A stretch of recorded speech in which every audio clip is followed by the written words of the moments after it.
की सीमाओं के अंदर अमेरिका का कानून लागू होता है तो क्या भारत की संप्रभुता को इससे खतरा नहीं होता? यूनाइटेड नेशन नाम की जो डफली है वो धीरे धीरे अपना राग खोती जा रही है अमेरिका के कारण। चीन को अमेरिका सबसे बड़ा दोस्त मानता था। 2008 के अंदर ऐसा कौन सा बड़ा धोखा दिया गया जिसके बाद वो दुश्मन बन गए?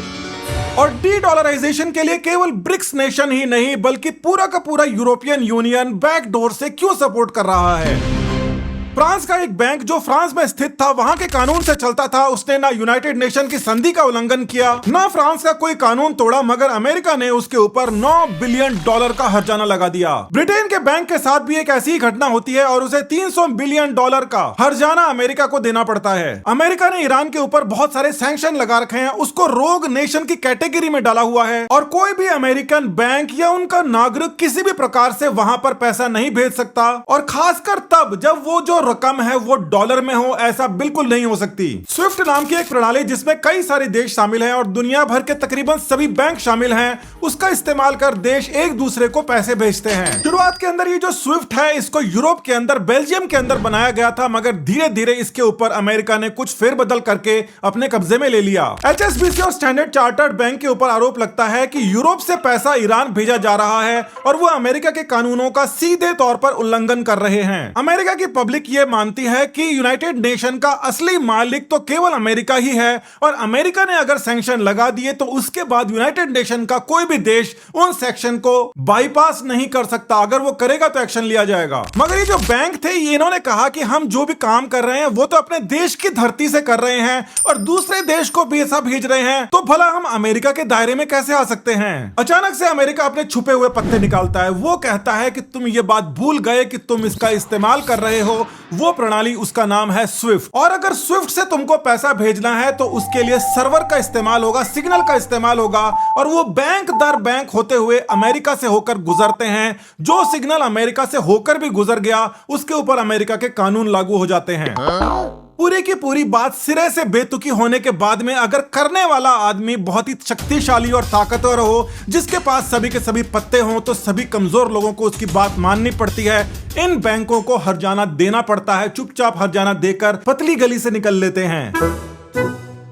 फिर भी यूरोप के अंदर इस बारे में बहुत बड़ी चर्चा होने लगती है कि इस प्रकार अगर पूरी दुनिया पर अमेरिका का संविधान लागू हो जाएगा तो हर एक देश की संप्रभुता का आखिर क्या रहेगा। समस्या यह भी थी कि अमेरिका को कैसे पता पड़ा कि ईरान के अंदर पैसे भेजे जा रहे हैं, वो भी फ्रांस या फिर लंदन से। इसका सीधे तौर पर वहां का जो डेटा है वो अमेरिका से जब पास होता है तो वो लीक हो जाता है, और ये काम अमेरिका कैसे करता है वो इसको बताना जरूरी भी नहीं समझता। हालांकि ये मसला बहुत ही बड़ा था, मगर यूरोपियन देश जो कि ज्यादातर नाटो के सदस्य भी हैं वो चुपचाप हो जाते हैं, कहते हैं हमारी सुरक्षा का सवाल है, ये ट्रीटी वो ट्रीटी वगैरह वगैरह। अमेरिका आज इतना शक्तिशाली केवल अपनी खुद की काबिलियत के ऊपर नहीं बना है, वो दूसरों की बेवकूफियों के ऊपर भी बना है। जैसे कि स्विफ्ट के अंदर पूरा का पूरा यूरोप बेवकूफ बन गया, और ऐसा ही बेवकूफ बना था चाइना। 2008 में अमेरिका में एक बहुत ही बड़ा फाइनेंशियल क्राइसिस आता है और अमेरिकी डॉलर का सत्यानाश हो जाता है। इसी वजह से बाकी देश जो डॉलर पर निर्भर करते थे वो भी चपेट में आ जाते हैं। यहीं पर अमेरिका के तत्कालीन राष्ट्रपति जॉर्ज बुश एक बहुत ही बड़ा खेल कर देते हैं चीन के साथ,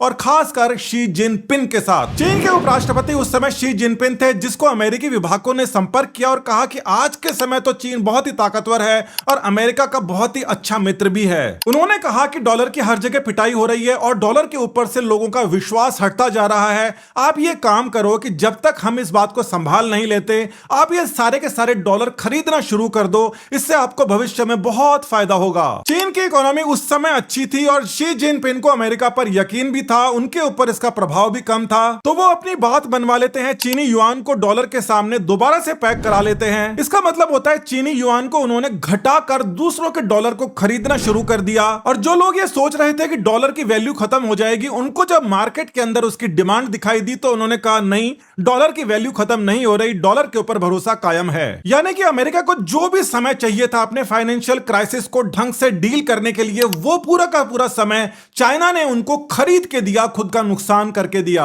अब जॉर्ज बुश अचानक से कानून के अंदर एक बदलाव करते हैं, कई बिलियन डॉलर्स नए छाप देते हैं और चीन के ऊपर उसका सबसे बड़ा आघात लगता है। गिरते हुए डॉलर को संभालने के लिए चीन ने महंगे के अंदर वो डॉलर खरीदे और अब अमेरिका ने इतने बिलियन ऑफ डॉलर छाप दिए कि चीन के जो खरीदे हुए महंगे नोट थे वो और ज्यादा सस्ते हो गए। आसान शब्दों के अंदर समझिए कि 70 युआन का जो उस समय सामान था उन्होंने 100 युआन के अंदर खरीदा और आज वो 70 युआन का भी नहीं 50 युआन का होकर रह गया है। यानी कि चीन ने उस समय जितना भी पैसा लगाया था तकरीबन आधा डूब गया। अब ये सारी की सारी बातें चीन के अंदर शी जिनपिंग के बहुत ज्यादा खिलाफ जाती हैं, उनके ऊपर कई आरोप लगते हैं और ऐसी खतरनाक स्थिति आ जाती है कि शी जिनपिंग जिए या मरे, कैसे वो इससे बाहर निकले। जब आदमी के ऊपर सबसे गहरा संकट आता है उसी समय वो अपने सबसे ज्यादा काबिलियत का इस्तेमाल करता है। शी जिनपिंग उससे निकलते भी हैं और राष्ट्रपति बन जाते हैं, मगर उनके साथ में जो धोखा हुआ था वो उनको याद था। चीन को डॉलर और यूरोपियन देशों को स्विफ्ट के अंदर चपत लगाने के बाद में अमेरिका एक बहुत ही बड़ा गेम करता है। यूक्रेन समस्या के समय रूस का अस्तित्व मिटाने के लिए उसके ऊपर इन दोनों वेपन्स का इस्तेमाल करता है, डॉलर का भी